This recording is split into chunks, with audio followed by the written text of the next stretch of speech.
Following the trail of spice shipments, we made our way up to Nunavut Bay, Canada, the secret hub of Jean Bisson's shipping empire. As a young man, he trekked across Canada to strike it rich during the gold rush of 1852. An avid prospector, he took some chances and ended up buried alive in an avalanche.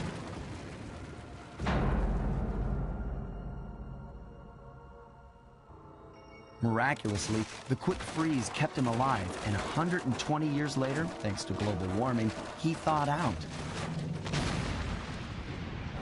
A product of his time, he dreams of taming the wild north, damming every river and chopping down all the trees, with progress delivered at the sharp end of an axe. Shipping spice for the Claw Gang proved a lucrative way to bankroll his one-man war against nature. And yet, I have to feel a little sorry for him. He's just a normal guy from the 1850s. Back in his day, he'd be a hero, but today, he's a villain. Either way, that man's got more than his fair share of the clockwork parts. What a low-tech guy like Jean Bisson is doing with robot parts is a mystery. I almost don't want to know. But as always, it's only a matter of time before I find out.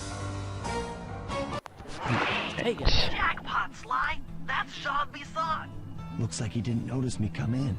Just stay out of sight and take a picture of each of his train routes. They should narrow our search for his share of the clockwork parts. All right, I'm on it. Okay, guys, so here's an explanation of kind of what's going on. But it helped to actually intro. Hi, this is AO Messenger. So I had a 2 sets of 2.5 hour long sessions that I was going through for this game. So I was trying to top off the rest of the game, get it all taken care of, so I can prepare for what's yet to come, and find out that of those 2 sets of footage, only 15 minutes of each one stayed. And so as a result, what I had to do then was find out that 15 minutes of it stayed, and the other, was it 2 hours and 15 minutes of it was all corrupted and wasn't salvageable. So now what I am doing is, what I'm having to do is having to use footage from Jonathan Wolf 038, which I do thank him greatly for letting me use, to kind of explain to y'all what's going on with everything regarding this video and the footage. So with that, I'm a little late, let's get started. In this place right now, I am taking pictures of the 3 Iron Horses train routes that we're having, that have the alleged clockwork parts that we were looking for. And so right now we are looking at that. He had just heard now that from Jean Bisson that he keeps his blueprints of the trains inside the trophy baths of his 3 cabins that he has. They really like the number 3 in this game, which doesn't make sense to me, but that's just me. So in this case, we are getting it. Now, I'm not going to show you all 3 instances of this game footage, just because of the fact that it's a very, very long situation. I'm talking about another hour or 2, and I'm not going to be able to handle all the post-commentary of that. And so I'm just going to show you the main ones that, to kind of show you what we're doing. And not all of the missions are going to be shown in this. I did have to skip over a few just to keep this within 30 minutes, because I'm putting this all in one big video so I can get the rest of it edited and done gracefully. So yeah, but so we get all 3 pieces here, and now we are on our way to... Thanks to Sly's efforts, we now know the location of all 3 of the local clockwork parts. 2 lugs and a stomach. Yeah. Jean Bisson has grafted each piece to the engine in one of his Iron Horse trains. This improvement allows the trains to run all night and all day. We won't have the luxury of sneaking in while they're stopped.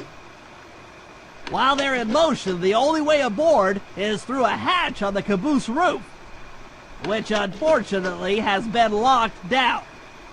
These need to go. First, collect the spice gas from the balloons above town, and then land on the back of the caboose to blow off the locks. Once the way is cleared, I'll suit up and jump into Iron Horse number 1 while it passes near town. With some luck, we'll have the first clockwork lug in a few hours. Here's mission number 1. Okay, Sly, we need to break into the Iron Horse trains, but the only way in through the caboose is locked. To blow the locks off, you'll need to collect the ultra-unstable, denatured spice gas from those balloons floating above town. How am I supposed to get up there to collect the spice gas? Murphy's already commandeered this ice plane. Jump on its strut, and he'll fly you up to a good paragliding altitude. Oh, and strap on a special vacuum backpack. It'll automatically collect the spice gas after you've popped the balloon. Sounds like fun. Once you've collected enough gas, you'll have to land directly on the train's caboose. Why directly on the caboose? Denatured spice gas is very unstable at lower altitudes. Unless you land on the caboose, you won't have time to get the gas tank to the lock before it blows up. So you're saying I either land on the caboose or get blown to bits? That's correct. Chemistry can be a harsh mistress. Okay, so now in this case what we're doing, I'll give you a condensed version. We have a backpack that's going to take in all of our spices. And basically what we're going to do is we're going to jump on these balloons to gather some spices, which here in like 2 seconds you're going to see it. There's a plane, there's me, there he is, he's jumping and we're going. And like I said, as you jump on each balloon, you get a certain amount of spice, which the backpack on your back will show you an indicator of about how much you have, you know, and about how much you're going to need to get, you know, while you're going. And you are able to let go of your parachute. It can happen. You know, that way you can get to the pieces that you need and everything. However, you are able to overshot or undershot and miss like that. In this case, miss a piece. Or you can perform the impossible and go up really high by touching the bottom of the balloon, which has no needles on your parachute. I thought it was funny. But yeah, so if you watch this, if you look at his backpack now, it's filling up 3/4 red, which means that we're getting very close to filling up our deal, which he's gonna get his last one here. Okay, so now that it's green, it means it's time for us to land. So we are going to try to land on one of the cabooses here, which I showed you this one on purpose because I wanted you to kind of see what's going to happen if you miss. In this case, there's a train there, and it blew up, as you see there. So that's what you try to not do. So in this next take, we should have it. I do believe I have this one where he makes it. Yeah, because this is he shows 2 or 3, which means that he's gone through 2 of these. He's going through the very last one, and I did save the best one for last because his landing on this was very impressive. So I think it's this one. But yeah, so like I said, once again, we're going through. We're going to gather our spices. This is the part I was telling you about overjumping. He let go of it, yes, but however, he overestimated his landing spot over there, and so now he has to start over. So right now we're gathering more pieces, or he's getting at least the last couple pieces of it. And so now we are going to start looking for caboose number 3. And here is why I waited for this one last, because you're going to find out, as you know, he pulls off a very, very reckless move in my opinion, but it was good. It was good. Completely crazy, but good.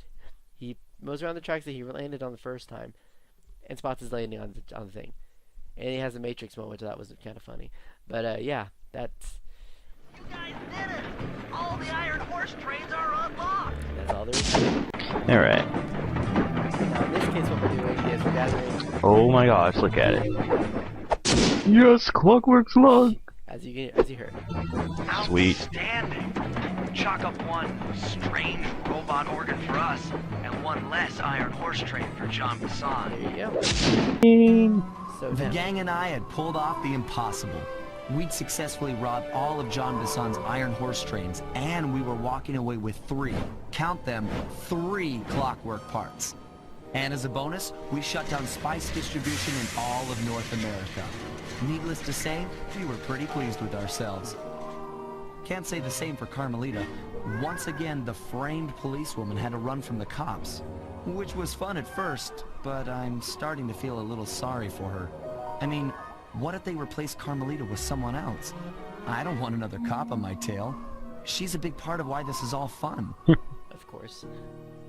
Sooner or later, I'm gonna have to figure out a way to clear her name.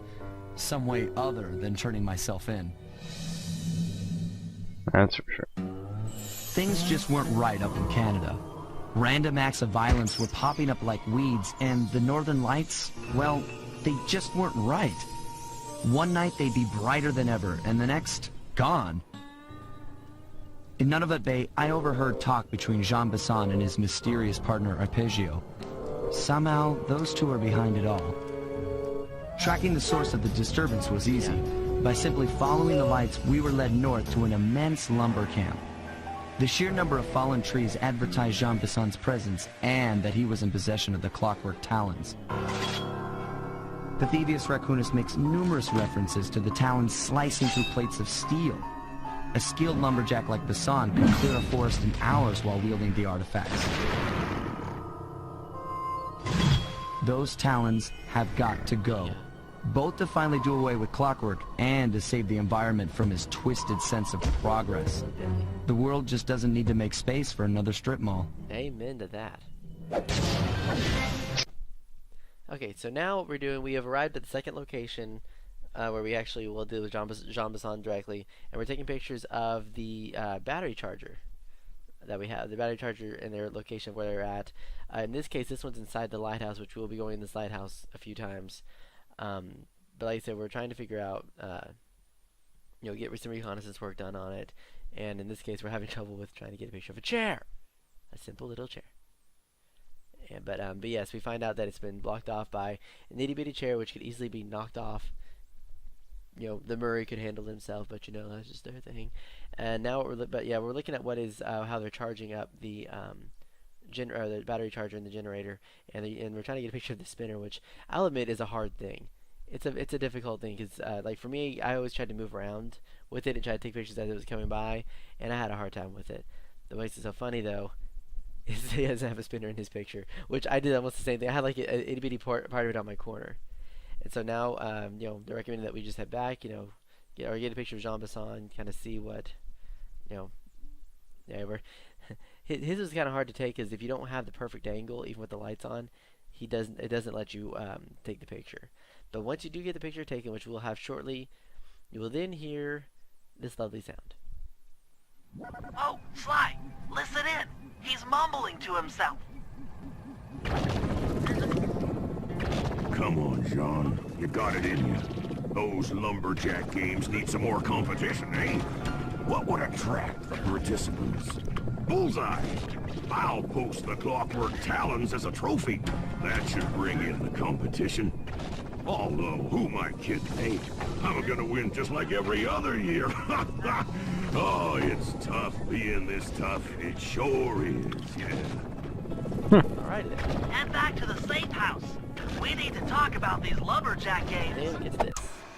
Well, guys, Jean Bassan has unknowingly thrown down the gauntlet. With the Clockwork Talons as a trophy, we'd be fools not to participate in his lumberjack games. Fortunately, due to frequent avalanches, a log chopping guide was frozen in a wall of ice not far from our position. Sly, you're in charge of acquiring the book. I'm sure it will prove invaluable. Now, we're all aware that Arpeggio's blimp is coming to pick up another battery. To sneak aboard without incident, I'd recommend we pull a Trojan horse and stow away inside the battery. However, the location of the device is still a mystery. We need some inside information. So, working together, you two will infiltrate the Moose Guard's secret RC Combat Club. Those guys all work in the lighthouse. If you win the battle, I'm sure they'll talk. Despite his antique mind, Jean Bassan's no fool. To keep tabs on him, we'll need to bug his house, steal the radio tags off local bears, and then jerry-rig them into a sensor array. It's a challenging set of tasks, and that blimp's on its way. Let's get to work. Alright. Yeah, Thanks, pal. Just let me at that Northern Light attractor. It'll be slag in minutes. Not quite that simple, Murray. I'll reverse the energy flow from the control computer while you lift the main circuit breaker. That should give Sly a short window of opportunity to climb up the power lines and overload the system from the top. Up, down, up, down. They should put an elevator in this place. Okay. So in this particular case, I gotta see if I can turn this video volume down here. But yes, in this particular part of it now, we are going upstairs to overload the charging station here, and so basically the whole everything that we just did to get down here, we are now having to do the opposite now, except for we have the added convenience that we get to actually go up through the middle, which is actually good because there's no way back up from the top. But as you can see, it is a bit of an issue sometimes, and so but yeah, like now we get to have the part where you have to try to go up the stairs the very top, trying not to get shot down by the gun lasers or get hit by ducks who will throw rocks at us. And then on top of that, the more important part of it is what you will be seeing here very shortly when we get up to the very top, which we're still having an issue with. I admit I had a hard time. I had to jump literally at the very, very edge and just do like a split second later to jump on my ledge on here, because he's having the same problem that I'm having. There you go. And he did exactly what I did to break that off. Now the hardest part is going to be this.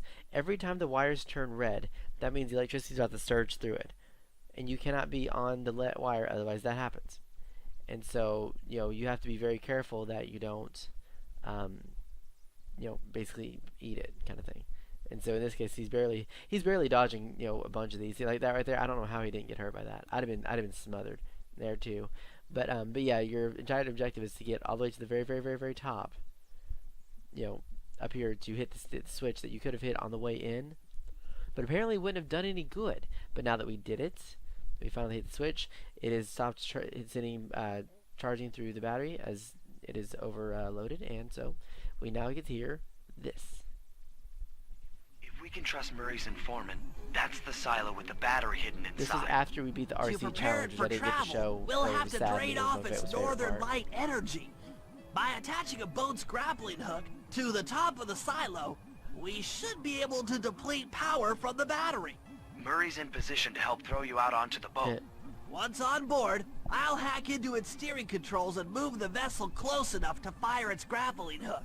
Okay, I'll climb on top of the silo and attach the hooks. How many grappling lines will it take to drain the battery? 3 should suffice. Once the first line's attached, Murray and I will commandeer another boat. You should stay in position. Finally, I get the easy gig. Oh jeez, come on. Okay, so now in this particular part of it, we're now relying on Murray to take care of the portion of this that we have, which is going to be the hacking part. Once again, I'm only showing you the first one part of it because, like I said, we do it 3 times. And in this particular case, now we are starting up the first boat. I'm showing you part 3 though of this because this is my most favorite one, and for the record, this is my most favorite part of the game, is when I get to do the ones like these. The enemies that you see that he's taking on right now, or who I call the Stingrays, that's not their name. I know it's not technically, but I just think they kind of have that fitting name in my opinion. And in this case, what we're doing is we're just simply having to break through defenses, and so we're having to fire at a couple guys, trying to avoid some shots, which it can be a little bit difficult in this case, which you'll see here in a moment. They are hard to dodge at times, but more Stingray pieces. I don't know what the name of those are. I would say they're viruses, but they're working this boat's computer stuff, so I'm not sure. But the main part of the challenge that you have, which he's about to get hurt, the main part of the challenge is right here. All those dots that are there, which if you've watched any of the past recordings of either me or even Jonathan 038 doing this, you know that they're the most annoying piece because you have to break all of them through completely in order to go through the gap that in that little gap in the green, but you can't. But if you don't go through it and you try to hit those red pieces, you actually do lose your life a lot quicker. Those little white circles that you see that are landing around behind the Stingrays are bombs, basically. He runs over them, he takes a lot of damage. I'm not sure if it's more or less than getting hit by the Stingrays themselves directly. But as you can see, his strategy actually is really good. So I did the same thing. He would go in a circle and just shoot through them one by one, or shoot through them as they go, and just kind of slowly break them apart. And which is, like I said, a very, very smart thing. Although he gets a little daring in my opinion there and puts it back on.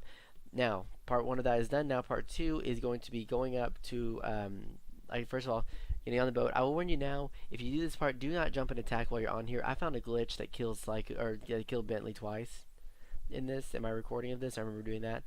But once the boat is finally in place, which you'll see it's at a very familiar location here in a moment, Bentley will jump to the gun here. He should almost be ready for it. But he'll jump to the gun and we'll take some aiming. Yeah, he's just about there. Yeah, here's the dock. This is where he has to go off at. But he'll, as you can see, he's moving around. Even though the boat's moving, you don't move with it, so you got to make sure you're on it. So now, jumping onto the harpoon, or the hook shot, whatever you want to call it, he realizes we're right next to the lighthouse, which is where we just started everything. So he just went in a big circle. But take a quick shot up here, try to get up to Sly Cooper, who is on top of the battery waiting for us. He grabs it, it's on there, and hear this. That did it. Did it. With the battery chamber empty, we'll be all set to move in. There you go. In order to overcome overcome Jean Bisson in the Lumberjack games, we'll need to enlist the help of the giant Canadian eagles.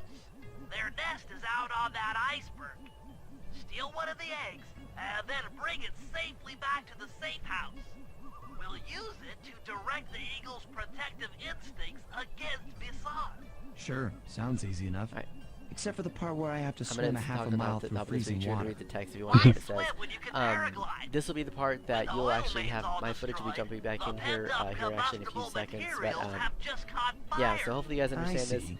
I had The a lot of fun updraft making this created by the montage. flames Little part should give me catch some back extra up. altitude. But yeah, Just so make sure to stay basically, out of the don't hit the fire. flames, fly it up, Get avoid the too eagles, get to the close nest. and What we're gonna old try to do. Grizzleface And with will all be that eating being said, barbecued raccoons here for I dinner. am.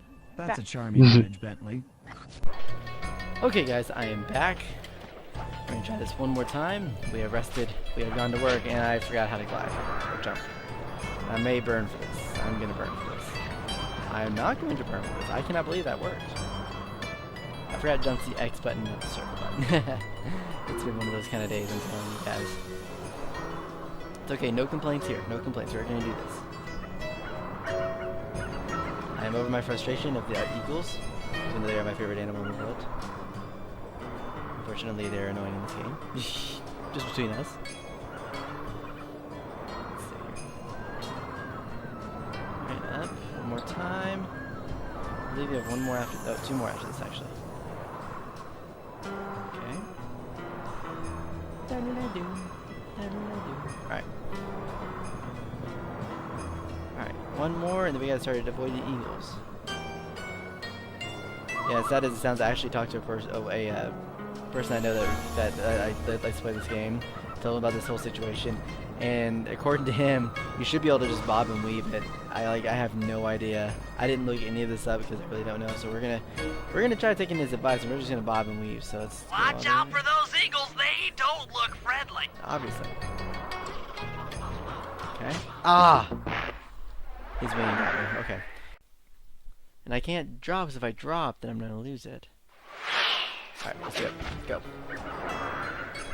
Luckily for me, a bunch of this will be edited out, so you won't see half the attempts that I had here.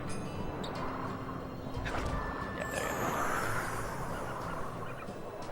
go. Not that that helps any, but I did anyways.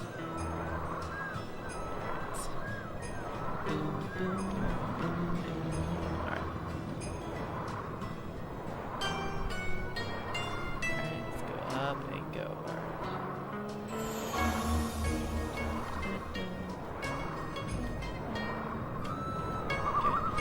Yeah, I'm waiting for me to have the ability where I can actually see all the bottles that are around here in this area, so I can actually find them. Because I kind of missed that ability. They had that in the first Sly Cooper movie with finding the Sly Cooper movie, haha, Sly Cooper game, and it was incredibly helpful, most invaluable asset to the game in my opinion for the sheer purpose of collecting things. And I got an itch in my leg. Okay, there you go.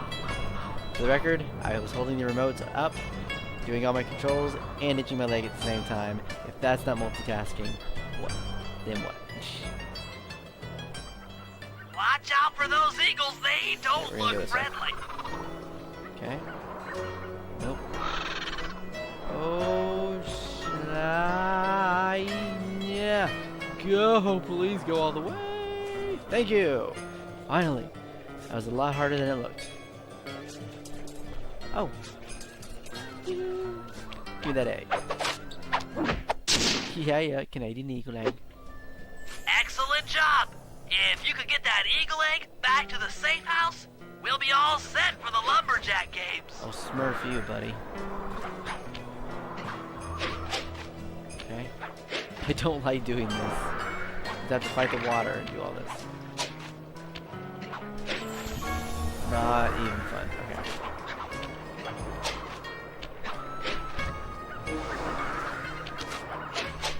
Okay. Of course, you would have an item, something worth. Okay. Alright. One more. Okay, I'm doing this, and I did it. Let's see, do I have... Okay, good. Alright, we're gonna follow him, actually. I think he's right next to this. Running fast. And away we go. Get in there. Great work, Sly. Thank you. Oh.